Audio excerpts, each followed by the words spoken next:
So America watches World War I from 1914 to April of 1917. And people ask why. Why doesn't America get involved immediately?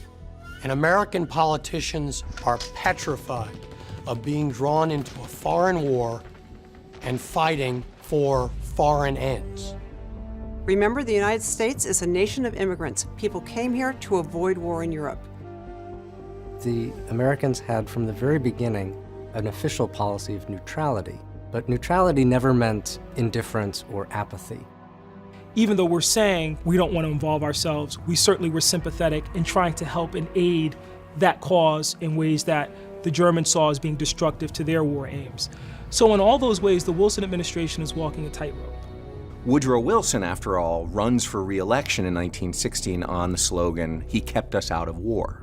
And yet within a year after winning that election, that very same president is declaring war on the Germans.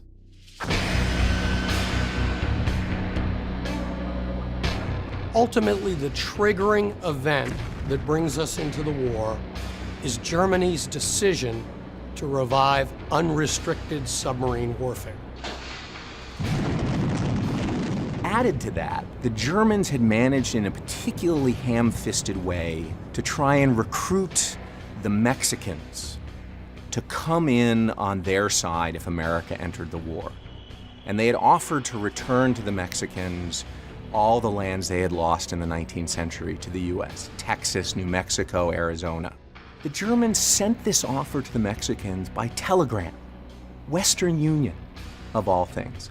Only what they didn't realize was the Western Union office was in London.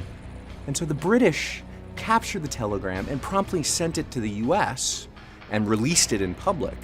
And that angered the American people so much that, combined with unrestricted submarine warfare, Wilson felt that he had to take the US into the war against Germany and Austro-Hungary.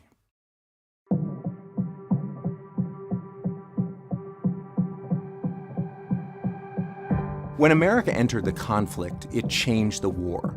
Although not as much as everybody expected, because just as America was entering the war, Russia was dropping out. Now, it's a race. As Russia is leaving the war, can the United States get enough troops in to tilt that scale in favor of the Allies?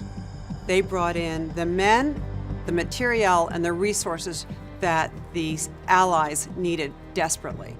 The French and the British were suffering a sense that the war was stalemated, that defeat might be coming, and the American commitment was a real shot in the arm for both political leaders and for ordinary soldiers in the trenches.